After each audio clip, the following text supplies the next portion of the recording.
अथ 97तमः सर्गः।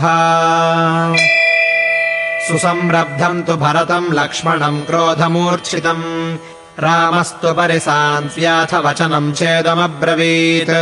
किमत्र धनुषा कार्यमसि नावासचर्मणा महाबले महोत्साहे भरते स्वयमागते। पितुः सत्यम् प्रतिश्रुत्य हत्वा भरतमाहवे किम् करिष्यामि राज्येन सापवादेन लक्ष्मण।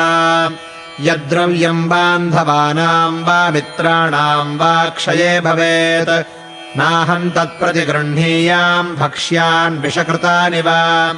धर्ममर्थम् च कामम् च पृथिवीम् चापि लक्ष्मण इच्छामि भवतामर्थे एतत् प्रतिशृणोमि ते।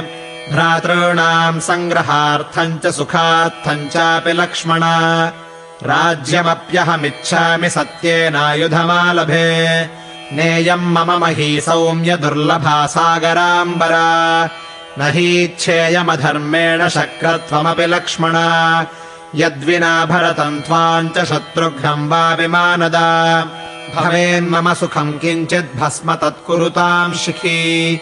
मन्येऽहमागतो योध्याम् भरतो भ्रातृवत्सलः मम प्राणैः प्रियतरः कुलधर्ममनुस्मरन्। श्रुत्वा प्रव्राजितम् माम् हि जटावल्कलधारिणम् जानक्या सहितम् वीरत्वया च पुरुषोत्तमा। स्नेहेनाक्रान्तहृदयः शोकेनाकुलितेन्द्रियः द्रष्टुमभ्यागतो ह्येष भरतो नान्यथा गतः।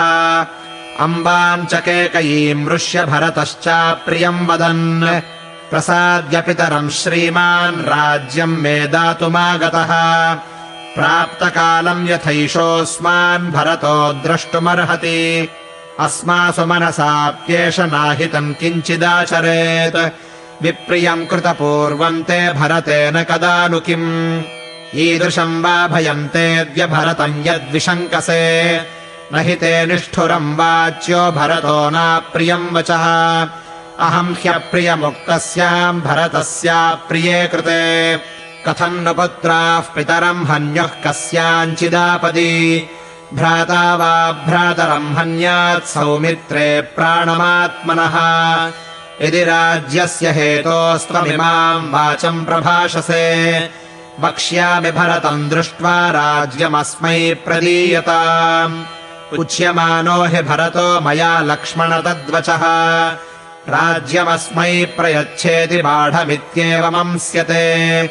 तथोक्तो धर्मशीलेन भ्रात्रा तस्य हिते रतः लक्ष्मणः प्रविवेशेव स्वानि गात्राणि लज्जया। तद्वाक्यम् लक्ष्मणः श्रुत्वा व्रीडितः प्रत्युवाचः त्वाम् मन्ये द्रष्टुमायातः पिता दशरथः स्वयम्। व्रीडितम् लक्ष्मणम् दृष्ट्वा राघवः प्रत्युवाचः एष मन्ये महाबाहुरिहास्मान् द्रष्टुमागतः। अथवा नौ ध्रुवम् मन्ये मन्यमानः सुखोचितौ वनवासमनुध्याय गृहाय प्रतिनेष्यति। इमाम् चाप्येष वैदेहीमत्यन्तसुखसेविनीम् पिता मे राघवः श्रीमान् वनादादाय यास्यति। एतौ तौ सम्प्रकाशेते गोत्रवन्तौ मनोरमौ वायुवेगसमौ वीरौ जवनौ तुरगोत्तमौ। स एष सुमहाकायः कम्पते वाहिनीमुखे नागः शत्रुञ्जयो नाम वृद्धस्तातस्य धीमतः। न तु पश्यामि तच्छत्रम् पाण्डुरम् लोकविश्रुतम् पितुर्दिव्यम् महाभागसंशयो भवतीह मे। वृक्षाग्रादवरोहत्वम् कुरु लक्ष्मणमध्वचः इतीव रामो धर्मात्मा सौमित्रिम् तमुवाचः। अवतीर्य तु सालाग्रात् तस्मात् ससमितिञ्जयः लक्ष्मणः प्राञ्जलिर्भूत्वा तस्थौ रामस्य पार्श्वतः। भरतेनाथ सन्दिष्टा सम्मर्दो न भवेदिति समन्तात्तस्य शैलस्य सेनावासमकल्पयत्। अध्यर्धमिक्ष्वाकुचमूर्योजनम् पर्वतस्यः पार्श्वेऽन्यविशदावृत्य गजवाजिनराकुला। सा चित्रकूटे भरतेन सेना धर्मम् पुरस्कृत्य विधूय दर्पम् प्रसादनार्थम् रघुनन्दनस्य विरोचते नीतिमता प्रणीता। इत्यार्षे श्रीमद् रामायणे वाल्मीकीये आदिकाव्ये अयोध्याकाण्डे 97तमः सर्गः।